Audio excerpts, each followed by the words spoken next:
but if I have some sort of cash on me, I start to get anxious. That feeling before the dealer flipped the cards was some of the most magnifying feeling. People say that putting down a pill was way easier than stopping gambling. Hey everybody, welcome back. My name's Rob, and today I have a very special guest. His name is Josh G, and he's going to be sharing his story with gambling harm, and I'm going to be touching on mine as well. Josh, how you doing today? Rob, I'm doing great. I'm really glad we were able to connect and have this chat. Josh, let's get right into it. What made you want to come out here today, and what's been going on? My name's Josh G. I made my last bet September 18th, 2022. And I wanted to come on because I came across a lot of your TikToks and your different YouTube videos. I've always had the mindset that if I can help like one person, that I'm doing something good. And I really feel like there are so many people out there that are going through it with gambling that feel like there's nobody else that's like me. And that's just so far from the truth. I would say that's the main reason. And also just get involved more with this recovering compulsive gambling community. I think there's a lot of great people with a lot of wonderful perspective. Absolutely. Well, thank you again so much for being here, man. Let's set the background here. When was the first time that you gambled? What was it that you on, and how were you when that happened? Fantasy football is obviously gambling, but when things started to be like casino trips and stuff like that, that was more when I went away to college. So you get that independence and you start hearing about friends who, at least for me, when I heard the word bookie, like I was so confused, wanting to make an account, all these things I was just so confused by. It definitely started there and was small, but over time it kept getting worse and worse and wanting more and more until I finally realized there's never that big win that's going to solve everything. Mm. So, So would you say that you started gambling like with friends, or was it kind of you grew up watching sports? Like where are you from? yeah, so I'm in the suburbs of Philadelphia and, I'm still a diehard Philly sports fan. I was not a primary sports bettor. I did a little bit of it, but it never, to be honest with you, every sport, and I know people say this, but all of them were too slow for me. I needed Mm, something that was quick. Like I would do it on the side and then I'll be like, oh, I'll go back to that. Being at the tables and playing and, the transfer of chips and everything. That's what I needed. so you're Sure. from the Philly area, Yeah. and you found that rather than sports being your main driver Hmm. for gambling, it Yeah. was casino games. Yeah. Was there a particular casino game that you felt drawn towards? Absolutely was Blackjack. And looking back, it is so stupid to think about, but the number of random side bets that I would win for literally no reason whatsoever, just like a random luck of the draw that I would genuinely think like, oh, this could be another paycheck. This could be a side Mm, hustle, or like some people drive Uber for supplemental income. I could just gamble. mm. That's obviously not the case. Blackjack for me, that was what it was. Not just from a money perspective, but a gigantic amount of my time. I'd play some of the other games, but I mean, it would be hours sometimes at a Sure. physical casino or on my phone. Sure. I can relate to that of like thinking that even if it's not like a professional gambler, thinking that gambling was a way to generate like supplementary income. And I'm sure that a lot of people out there probably felt the same way. If you're watching this live or in the chat replay, let me know in the comments right now if you've ever thought that you would be a professional gambler. Because, Josh, I don't think we're the only people that thought that, to be honest.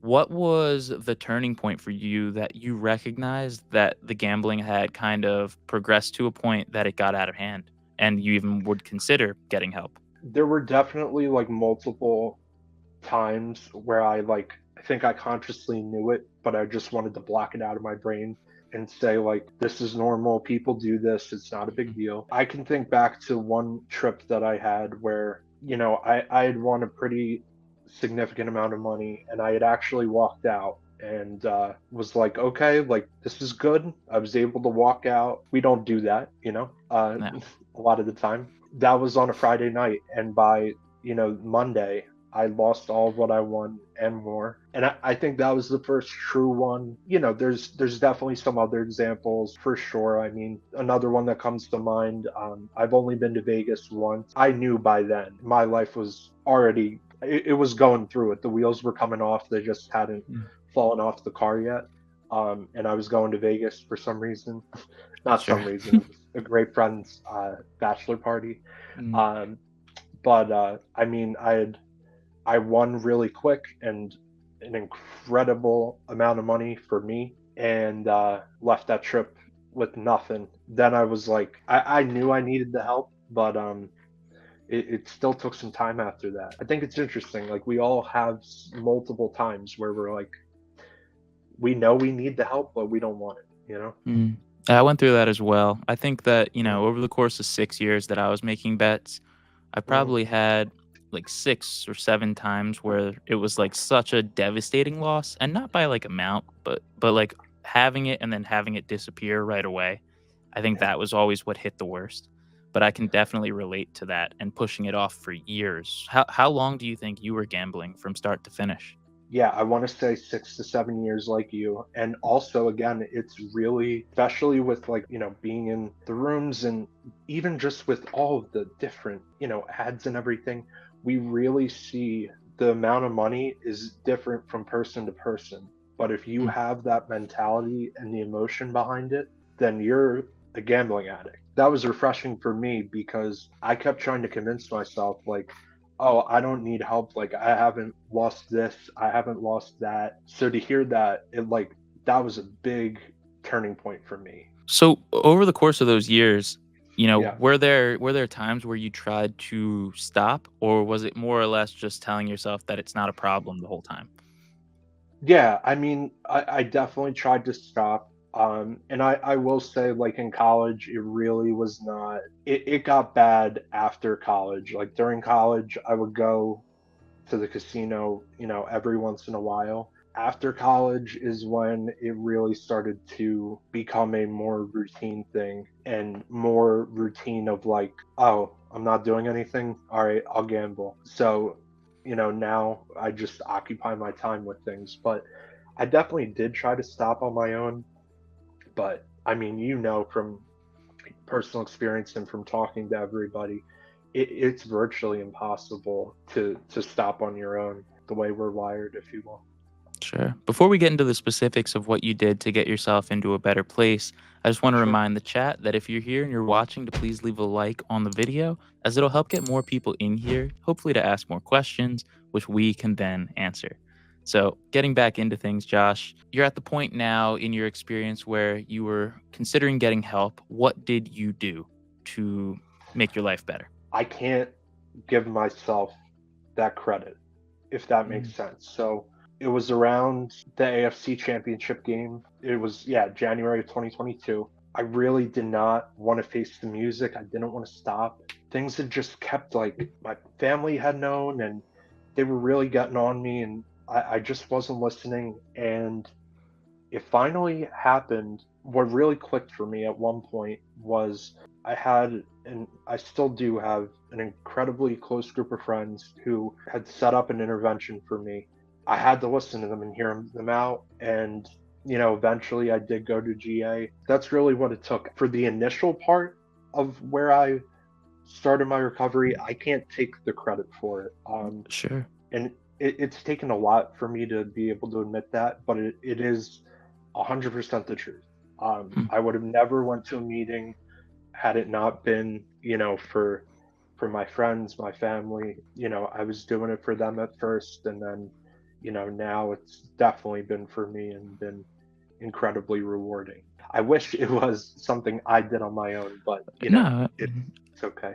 Yeah, let's talk more about it. I've actually Sure, I don't think I've ever spoken to someone that had a formal intervention. What did that, if you're comfortable sharing, what was that like? sure. Was it they were in your house waiting for you? Like what happened? So it wasn't a formal intervention per se. There were some things that, all of us have, done things we're not proud of, and these are friends of mine that I've had going back 15, 20 years with some of them at this point. And I was working a job remote at the time. I got a FaceTime in the middle of the day, and it was a group FaceTime. I was shocked because all my friends they're working as well. It's the middle of the work week, so I knew something was going on. Like it was not normal. And they were like, look, we know, like we're here to support you. We need you to listen. And it was the best thing to ever happen to me.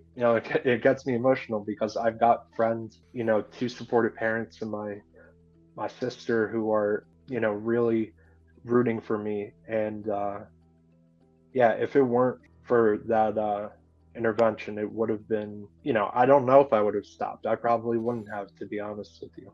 A lot of times people will say that their loved ones didn't know about their gambling. Were you Mm. pretty open with them throughout the entirety of the issue? I was not open with them by any means, but it's funny. And I don't know if you're this way either, Rob, but I was really overly honest for a long time in my life before my gambling got out of control. So Mm. when things started to, you know, take a turn and I really couldn't or didn't want to stop, the people around you, they know when something's up. They may not know exactly, but they know something's going on.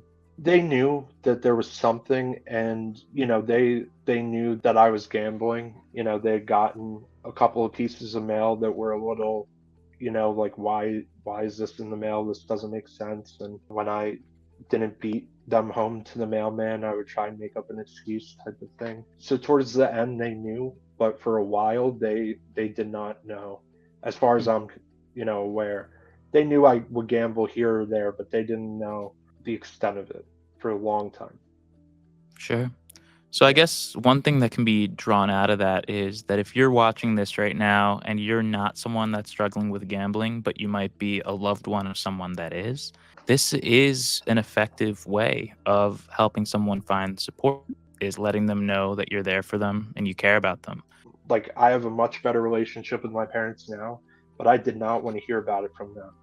So when it came from my friends, it was much more real and much more like, all right, if they're saying this, then like I need help. So I think it's important to the audience that you're going to. You're not going to somebody in a place of this is the best time in their life.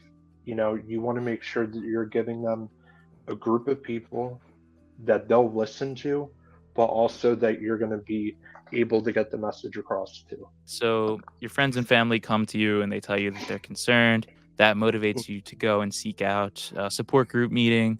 And Mhm. was this around the end of 2021 now? Yeah, right around there. And yeah, it's interesting. There were weeks where I would either drive to that parking lot and not go in. Either I was too scared, I thought I was going to see someone I knew, or I just didn't want to go, or I would just go and do other things when I said I would be at a meeting. My first meeting, it was still in early 2022, but it wasn't until March 7th of 2022. An amazing experience, honestly, even though it's a mixed bag of emotions. But that's kind of where the next phase went, if you will. Sure. And from that point Yeah. until now, things have been Mhm. going pretty well? Overall, yeah. I went back to the bet and relapsed on September 18th, 2022. So I had 6 months clean. Um, and I was feeling really good. And I think this is another really important thing for people. We hear about it all the time that, like, if you stop gambling for like a short period of time, or you feel like this like pink cloud, and like it's this euphoria and unbelievable feeling. And it is, don't get me wrong. But the first time I was going through it and hitting, a month and 90 days and all that kind of stuff, it made me feel like it was never going to happen to me again, Mm. where I could go back to the bet. And that's just so far from the truth. There's so many who go, so long without gambling, and then they'll go back under the right set of circumstances. So What were The those biggest, circumstances for you? What sent you yeah, back after the 6 months? a lot of the times I hear like, oh, I came into an unexpected amount of money and, I just thought of going to the casino. That wasn't the case for me. I have no idea what prompted me to do it. I woke up. I wasn't even like a FanDuel or DraftKings person. Like my sports bets and online stuff, if I wasn't at a casino, I would use like other accounts and stuff. And I just reached out to one of those people, and like before I knew it, I was like, well, here you go, you dummy. Like, you went back, and it sucked. You let yourself down, but then all of your friends, your family, people around you who know are like, well, have you been gambling this whole time? What even is the truth? It's really a tough one to go through. Do you think that, the days leading up to that event that Mm. you were kind of going off track with your routine? Do you feel like you were skipping out on meetings, or was this really just like you woke up and boom, you're right back to it? So I do think it was like a wake up, and I was gonna gamble. But I also, the first 6 months that I was in GA, I went to one meeting a week. I didn't use any other resources out there. I didn't look into getting any sort of other anything, whether Mm. it be a therapist, a social worker, anything to help. It was just the one meeting that I had, and looking back, that's obviously the mistake. Now I'm much more involved. I make sure I never, like, I'm always doing 2 meetings a week, whether it's like a Zoom, phone, in person. For me, it has to be that, reaching out to people, all the other things. So, but I think with that relapse, it wasn't like a change in schedule. I just, for some reason, woke up and was like, it's going to happen. It's what I needed to know, because now that is the perfect proof that it does not matter how long you have. Like, you can wake up one day, say, you know what, I'm going to gamble, Mm. which, it's tough to know, but it's just how we are, unfortunately. Yeah, it's kind of a dual-edged sword, right? Like, it sucks knowing that at any point, if, you're not keeping up your routine, you're not sticking to your plan, that things can go wrong. But it also is that extra motivation to keep doing what is working, knowing that things can go wrong if you stop. It's like it's within our control to a certain extent, but if we allow ourselves to get a little lazy with it, we take too much time off, too much time not going to meetings, too much time not talking about it, then it can sneak up on you. So a lot of people will ask me something like, when are you recovered? At what point are you cured? There's a point at which I'm sure that you can now probably say pretty comfortably the urges are not biting at you every single day and things are pretty good. But to think that we could just, ignore it for the rest of our lives and never have a problem again is what do you think? It's probably a little bit ridiculous. It's not biting at me every single day. There are definitely still days that are tough. Mm. Um, and it doesn't mean that I'm going to gamble or anything like that. But I think a big part that has made it better is focusing on being able to communicate that to the people around me, so they know that, like, okay, I'm not just going to go off and, say I'm going somewhere, but really I'm going to the casino. I'm allowed to have a bad day without that being the case. So it is tough. I do agree with you. It's not every single day now where I'm like white knuckling recovery, if you will. Sure.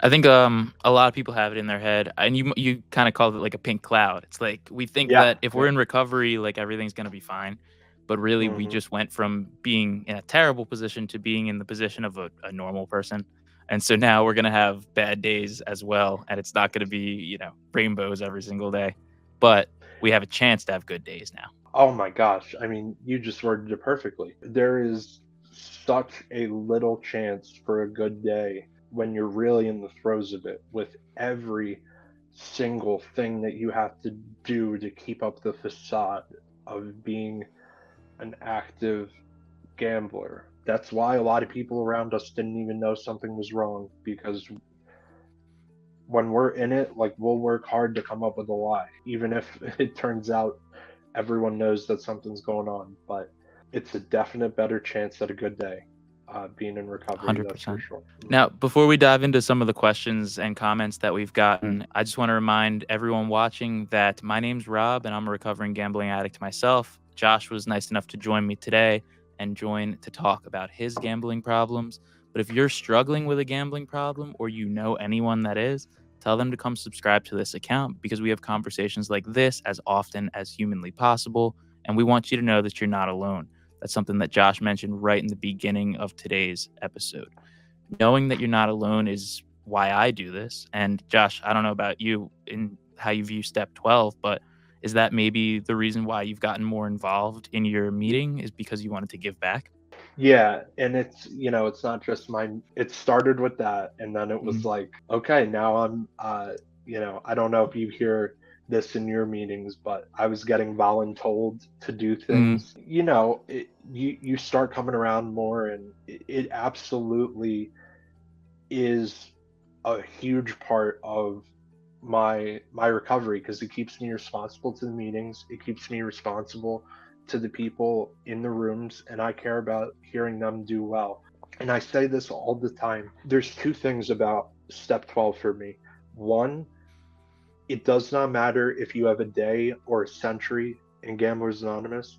Everybody can help someone else, mm, because the new person's story tells the people with a ton of time what's still out there, and then the people with time can tell the new person what their life can be like if they stop gambling and put the shovel down. mm, And then the second thing with step 12 is that it doesn't always have to be the biggest thing to volunteer to do. mm. um, like, even just texting someone good morning, you may have no clue how far that goes for that person, or reaching out and calling somebody. You may have no idea. It's not that you have to sign up to be every position in GA. Being of service is so many different things. Absolutely. I think you hit the nail on the head. It's like we're always most qualified to help the person that we used to be. There's no qualification for your own experience. What you've been through can help someone else who's going through the exact same situation.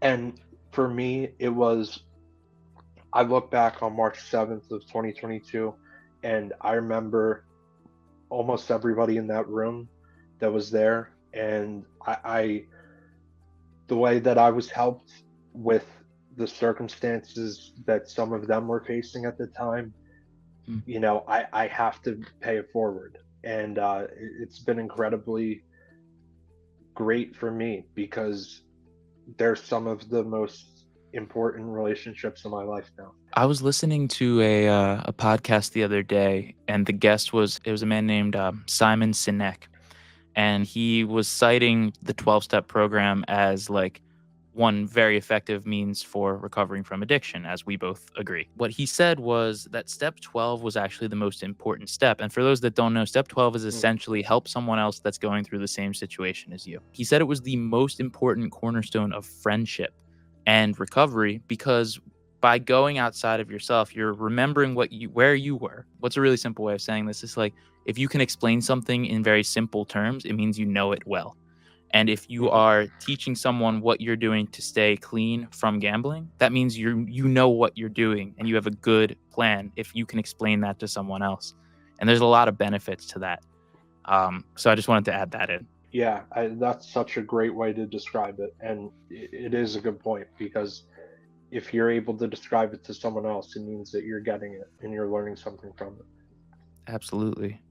Let's touch on a couple of the questions that came in. We touched on this during your story, but how about we dive a little bit Mhm. deeper into it? So what was Sure. the game that you liked the most, and why do you think you liked it so much?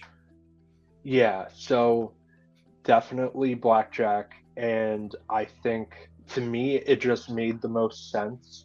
And obviously, none of the games are wired for, like I've already mentioned here in this chat, for you to win.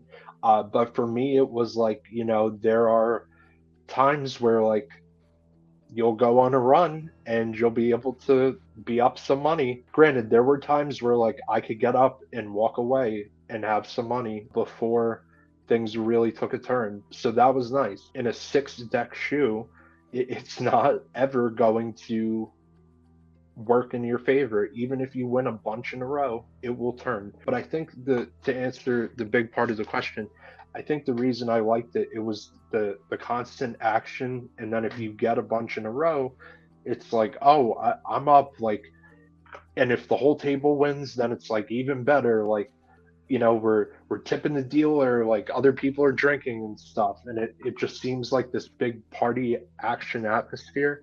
Even forgetting the winning or the losing, that feeling before the dealer flipped the cards Mm, was some of the most magnifying feeling that I've had. And that won't go away. And that mm, feeling of like knowing the dealer busted or you beat the dealer, for me, I mean, those three, that was the dopamine or the high, if you will, sure. you know? There's two things that you mentioned that I wanted to dive into. Sure. So you were saying the reason that you liked it so much was because of the action. For Mm, those that are in the chat that don't know, there's essentially, according to what's called the pathways model, three different kinds of problem gambler. There's the action gambler, which is what we're talking about here. That's typically the card games, wanting the environment, wanting to control the result of the game, be involved in the result. There's the escape gambler, which is like the slot machine players that are just trying to have time on the machine. And then there's the antisocial gambler, which, off the top of my head, I'm losing the definition, but that's not what we're talking about here. We're most definitely talking about action gamblers. But another thing is that you said that the most exciting part for you was waiting to find out the result of the hand that you were playing. It's waiting for the mm, dealer to turn that card. And there was a mm. study, I don't know if you saw this one. It said that in the brain of a problem gambler, you actually feel more pleasure, more dopamine, excitement finding out the result of your bet than you do winning the bet. Do you feel like that was the case for you? I gotta say that makes a lot of sense. Um, which is really wild to think about because it's you could have any amount of money on a hand and you you feel a higher sense of the dopamine from realizing you beat the dealer than actually winning the money.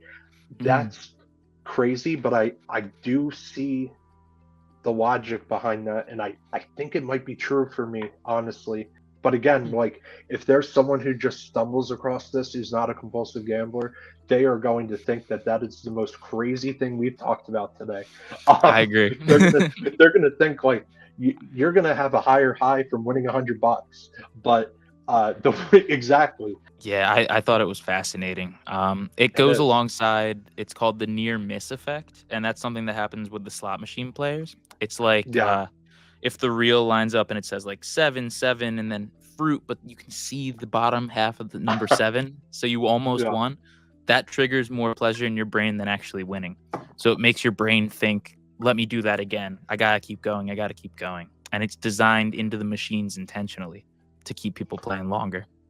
That's like the roulette players, and I would play a little bit, like a very small amount, but those are like I would be sitting at a blackjack table right next to roulette, and there would be like six red in a row, and they'd be Mm. screaming, "The next one has to be black. It has to be black." Gambler's fallacy. It's very common, especially in problem gamblers. Oh But yeah, oh no, yeah. totally. I saw this come in. This could be an interesting Hmm. route to go. So, which is worse, a physical or psychological addiction? Well, you don't have to get too far into the nuance with this, but I'll rephrase it for you. Did you ever struggle Sure. with anything else other than gambling? And if so, if even if you don't want to talk about it, which was more difficult to deal with? Yeah, I never had another addiction, thankfully, and so far I don't. That being said, I am epileptic and struggled with that during, and I still do, but knock on wood, um, I haven't had a seizure in 7 years, but Wow. that was really complicating my, I was putting my health at risk for doing all the gambling that I was at all the different hours and you know all the things that go with gambling. So it was a lot more than just not a lot more, but it was different than uh, an addiction, obviously, but I do know plenty, and I'm not sure if you've had any cross addicts on your channel, but the ones that I've met in rooms, I can't even tell you the amount of times I've heard people say that putting down a pill or putting down the drink was way easier than stopping gambling. Yeah, no, I think that was a great answer. I've heard that many times as well. And what I'm always cautious is saying that, hey, I never had a substance use disorder either. Mm, So I can't say that one is worse than another. But I yeah. also consistently hear people saying that it's more difficult to give up gambling because it's the only addiction where you can convince yourself that doing more of it can fix all of the problems that it caused. I think you'd be hard pressed to find someone who's an alcoholic that would say that downing a fifth of Tito's will solve all the problems that they caused in their life, even if they enjoy it at the time that they do it, right? But Right. in gambling, there's a lot of dissonance, we'll call it, between reality and the fantasy. Oh, and that's so true because I mean, I'm sure both of us, how many times was it, if I hit this bet, I will never gamble again. If I win this hand or this bet, I'll walk out, have all the time. But you can't do that with a drug or an alcoholic beverage. It can't work that way. And you are 100% right. It's not one being worse than the other. They're just different, but you don't see it with ours. Yeah, We're walking around everybody like there's nothing wrong, and you would have no clue. You know, not a clue in the absolutely. world. I saw one come in that I wanted to put up here, and I'll phrase it into a question for you. So Mm, the comment was also with Blackjack, if you learn it well, it makes you think you have the upper hand. When you were playing, did you feel like you were using a strategy, doing some kind of counting, or doing something that would allow you to win long term? I'm very self-deprecating, Rob. I was way too dumb to Oh count no. cards. I'm serious, man, because when I went to Vegas, they had asked if I was counting, and I'm like, no, I'm not. Like, what are you doing? Like, I'm not counting. But of course, they got to look and do their job and everything. But I don't count.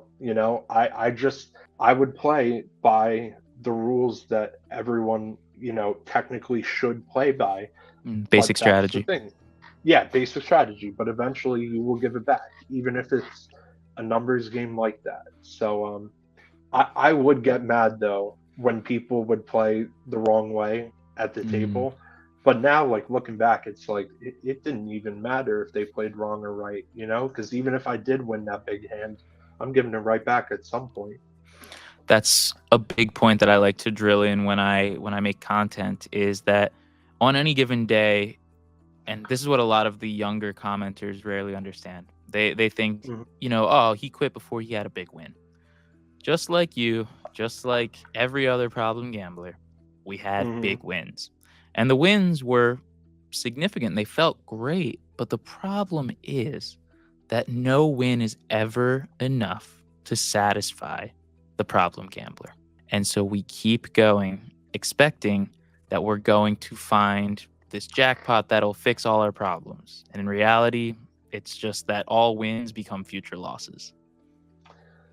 Yes, they do. They really do, unfortunately. Whether and there's probably people in the comments or that are eventually going to watch this video or whatever that think that it's not the case, which is sad because everyone finds out Yeah. eventually that it will it will all balance itself out or even become even worse. I really just want to know, Josh, like, since you've been living this lifestyle now without gambling for almost 2 years now, do you feel like it's worth it? Oh yeah. And I only took a pause answering that because when I think back to the end of 2021 and the summer of 2021, 2020, there are just so many things that I'm not proud of. I have to look back because I need to know how I can improve myself. as a human being, not related to gambling, but the person that I am now that I'm not gambling, it's it's made my life so much better. And like we both have said, there's still going to be things that are bad. Am I still going to show characteristics of being a compulsive gambler? Yeah, it's just a lot less than what it was before. So I would say it's absolutely worth it. And it's not easy because if it was, then everyone would be doing it. But it is so worth it. That's really awesome to hear. And it's really Yeah. good for people who are on the fence of making the decision to stop gambling to hear something like that. Because when you hear that, hey, you have to go to a meeting every week, you can never do the thing that you love to do again, and you have to live your life like that, that doesn't sound all that appealing until you start to peel the onion back and see that by doing that, by making the sacrifice of giving up the few moments of pleasure, you get to avoid all of the moments of pain. And it's really important that people hear positive results for them to even make the decision to get themselves away from gambling. So, once again, just thank you for sharing. I say this in my rooms too. Like, if I have something going on in my schedule where I definitely can't go, I go to a different room. How many crazy things did we do to gamble? I've driven in snowstorms to go to casinos. It's insane to think about, but I've done it. There are so many lengths that I have went to gamble. I'll drive an extra 15 or 20 minutes each way if I can't go to my normal meeting. Hmm. Because I've only had 1 week since I've made my last bet where I didn't go to any meetings. I was in North Carolina on a family vacation. There wasn't a meeting 50 miles from me. Yeah. um, but if I don't have one, I'm so off wired. So I feel like you have to do it. So I just had to say that for what you had Yeah. said there. Not totally. But And one thing that I wanted to just reiterate before we kind of wind this down is mm, before we got on the call today, you said you really wanted to express that more than just mm, money is lost when you have a gambling addiction. And that's what I've been trying to get across through my content. And it's the reason I never talk about dollar amounts. It's the reason that mm. I try to be as vague as possible, is to let people know that you can absolutely ruin your life. Do you feel like in the time since you stopped gambling, you've been able to rebuild a lot of the things that had been damaged as a result of the gambling? Rebuild, yes. There's some things that I know will never be the same. That is tough to process. Whether it's trust with certain individuals, it can be rebuilt, but there's never a full trust, and there really shouldn't be with someone who's in recovery. There's always that part of us. I feel like I can be trusted with a lot of things, but when it comes with things that deal with money, I have proven that I'm not the person that should be handling things like that. So I'm really hopeful that things can be rebuilt. Yeah, the ones that aren't dollar and cents related, because Mm, that's the stuff that can be really hard to evaluate and do an inventory of. sure. One thing that comes to my mind when you say that is like one of the people that I view in like very high regard was Andrew Carnegie. And he Mhm. built this massive steel empire in the United States here. And he really didn't have a strong educational background at all. What he would do is recognize when there were certain things that he wasn't that great at, and he'd find someone that was good at them, and he would hire them onto his team. And so when it comes to recovery, maybe if we're not at the point that we're comfortable handling the money, we still keep that in someone else's hands, and it allows us to rebuild in other places in our lives. Why push something we're not comfortable with?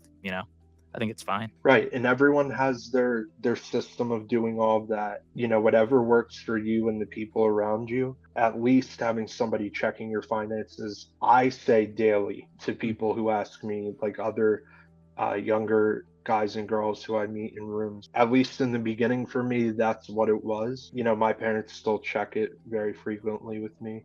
It is way better for everybody to just, know what's going on, know what's coming in, what's coming out, stuff like that, instead mm. of, blind sides and everything.